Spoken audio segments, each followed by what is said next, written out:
అధిక బరువు అనేక సమస్యలకు కారణం. సాహితీ యోగా ఆన్లైన్ క్లాసులో జాయిన్ అవ్వండి.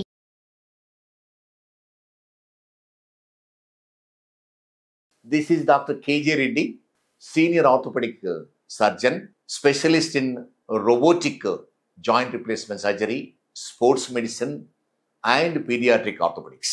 Sciatica అనేది వెరీ కామన్ ప్రాబ్లం ఈరోజు రేపుల్లో. మనము ఈ సయాటికా గురించి తెలుసుకుందాం. సయాటికా అంటే లెగ్ పెయిన్. ఈ పెయిన్ అనేది back of the thigh, back of the leg, foot వరకు వస్తుంటుంది. బ్యాక్ నుంచి ఫుట్ వరకు రేడియేటింగ్ పెయిన్ని సయాటికా అంటాము. ఈ సయాటికా అనేది ఎందుకు వస్తుందంటే కామన్లీ ఇది స్లిప్ డిస్క్ ఉన్న వాళ్ళకు వస్తుంది. సయాటిక్ నర్వ్ అనేది పెద్ద నర్వ్.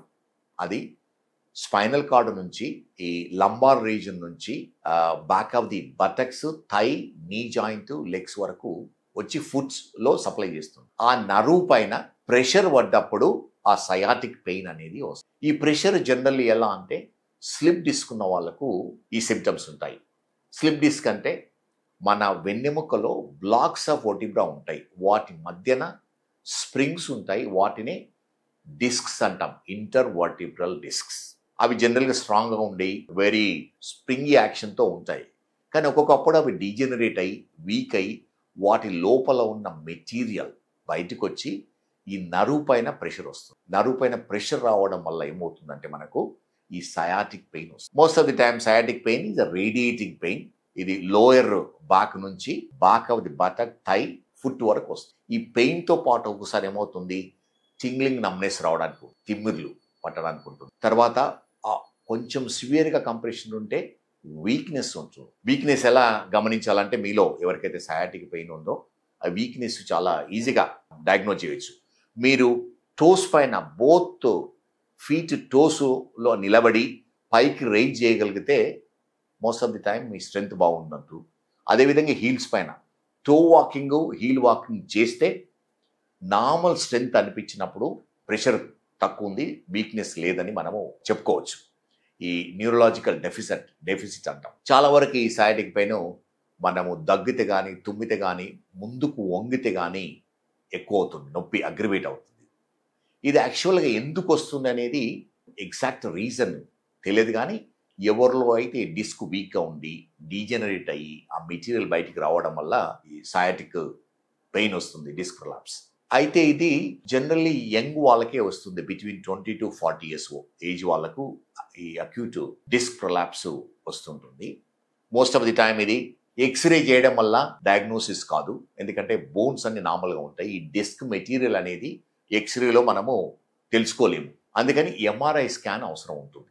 ఎంఆర్ఐ స్కాన్లో మనకు క్లియర్గా తెలుస్తూ ఉంది డిస్క్ ఎన్ని డిస్కులు డ్యామేజ్ అయినాయి, ఏ లెవెల్లో డ్యామేజ్ అయినాయి, ఎంత బయటకు వచ్చింది, ఏ నరువు పైన ప్రెషర్ వస్తుందో అన్ని అక్యురేట్గా మనము డయాగ్నోజ్ చేయడానికి పాసిబిలిటీ. అయితే ఈ గుడ్ థింగ్ అబౌట్ ఈ సయాటికా కానీ స్లిప్ డిస్క్ కానీ ఏంటంటే 90% ఆఫ్ ది కండిషను ఈ 90% ఆఫ్ ది కేసెస్లో దానంతట అది తక్కువ అయిపోతుంది. కొంతవరకు టైం పట్టవచ్చు, కొందరికి few weeks, few months, sometimes 2-3 years పట్టడానికి పాసిబిలిటీ ఉంది. కానీ అది సెల్ఫ్ లిమిటింగ్, చాలా వరకు సెల్ఫ్ లిమిటింగ్, దానంతట అదే తక్కువ అవుతుంది. కానీ ఈ టైంలో మనము డాక్టర్గా మేము ఏం చేస్తామంటే వారికి నొప్పికి మందులు ఇవ్వడము, కొంచెం స్టిఫ్నెస్కి మందులు ఇవ్వడము, ఫిజియోథెరపీ చేయడము, ఎక్సర్సైజ్ చేయడం లాంటిది చేస్తూ ఉంటాము. అందుకని ఎవరికైతే ఈ బ్యాక్ పెయిన్ కానీ సయాటికా ఉందో నాన్ ఆపరేటివ్ ట్రీట్మెంట్ వల్లనే చాలా వరకు కంట్రోల్ అవుతుంది.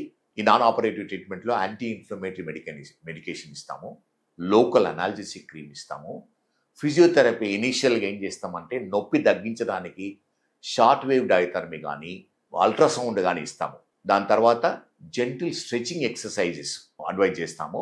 అదేవిధంగా మన బ్యాక్ మసిల్స్ను స్ట్రాంగ్ చేయాలి. మనకు స్పైన్కు సపోర్ట్ చేసే 4 groups మసిల్స్ ఉంటాయి, 2 సైడ్ల, ముందు, వెనకాల.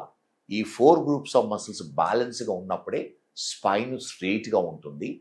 మన weight of the head center of the spine నుంచి కిందికి వస్తుంది మనం నిలబడ్డప్పుడు, మోస్ట్ ఆఫ్ ది యాక్టివిటీస్ అప్పుడు. ఈ ఎవరికైతే ఈ డిస్క్ ఉందో కొన్ని యాక్టివిటీస్ మనము అవాయిడ్ చేయవచ్చు. మెయిన్లీ ఫార్వర్డ్ బెండింగ్ అనేది అవాయిడ్ చేయాలి, వెయిట్ లిఫ్టింగ్ అనేది అవాయిడ్ చేయాలి, తర్వాత వెయిట్ క్యారింగ్ కూడా అవాయిడ్ చేయాలి. Heavy physical activity, specially sporting అనేది అవాయిడ్ చేయడము చాలా ఇంపార్టెంట్. అదేవిధంగా ప్రొలాంగ్డ్ డ్రైవింగ్ కూడా మంచిది కాదు, అది హీల్ అయ్యేంత వరకు. ఒకసారి హీల్ అయ్యి నొప్పి సిమ్టమ్స్ అన్ని తక్కువైన తర్వాత ప్రాబబ్లీ యాక్టివిటీస్ అన్ని స్టార్ట్ చేయొచ్చు. ఒక్కొక్కప్పుడు ఏం చేస్తుంటే అక్యూట్ బ్యాక్ పెయిన్ ఉన్నప్పుడు ఈ డిస్క్ వల్ల చిన్న ఇంజెక్షన్ ఇస్తాము, ఎపిడ్యూరల్ ఇంజెక్షన్ అంటాము. డిస్క్ పక్కన ఎపిడ్యూరల్ ఇంజెక్షన్ ఇచ్చి ఈ స్వెల్లింగ్ని తగ్గించడానికి, పెయిన్ తగ్గించడానికి పనికొస్తుంది. దాంతోపాటు మెడికేషన్ ఇవ్వడం వల్ల ఏమవుతుందంటే పెయిన్ కంట్రోల్లో వస్తుంది. తర్వాత స్లోలీ మొబిలైజేషన్ ఎక్సర్సైజెస్ చేస్తూ ఉంటాము. మోస్ట్ ఆఫ్ ది టైం నా దగ్గరికి వచ్చిన పేషెంట్స్ ఏమంటారు, సార్ నాకు ఈ సయాటికా అని డయాగ్నోజ్ చేశారు, కంప్లీట్ బెడ్ రెస్ట్ అడ్వైజ్ చేశారు మా డాక్టర్ గారు. అది కరెక్ట్ అడ్వైస్ కాదు. ఎందుకంటే ఈ సయాటిక్ పెయిన్ ఉన్న వాళ్ళు యాక్టివిటీస్ అనేది చాలా ఇంపార్టెంట్. జెంటిల్ యాక్టివిటీస్ అంటే ఏ యాక్టివిటీ చేస్తే నొప్పి ఇంక్రీజ్ కాదో, నొప్పి టాలరబుల్గా ఉందో ఆ యాక్టివిటీస్ అనేది చేయడం చాలా ఇంపార్టెంట్. వాకింగ్ కానీ లిటిల్ స్ట్రెచింగ్ ఎక్సర్సైజెస్ అనేది చాలా ఇంపార్టెంట్. కంప్లీట్ బెడ్ రెస్ట్ వల్ల నొప్పి ఎక్కువ అవుతుంది, రికవరీ టైం కూడా చాలా తీసుకుంటుంది. కానీ లిఫ్టింగ్ బెండింగ్ యాక్టివిటీ చేయకూడదు, ఫార్వర్డ్ బెండింగ్ చేయకూడదు, వెయిట్స్ క్యారీ చేయకూడదు, ప్రొలాంగ్ డ్రైవింగ్ చేయకూడదు, ఫిజికల్ స్పోర్ట్స్ చేయకూడదు. రిమైనింగ్ థింగ్స్ చేయడం వల్ల నష్టం లేదు. అయితే ప్రొలాంగ్డ్ సిట్టింగ్ వల్ల కూడా మంచిది కాదు.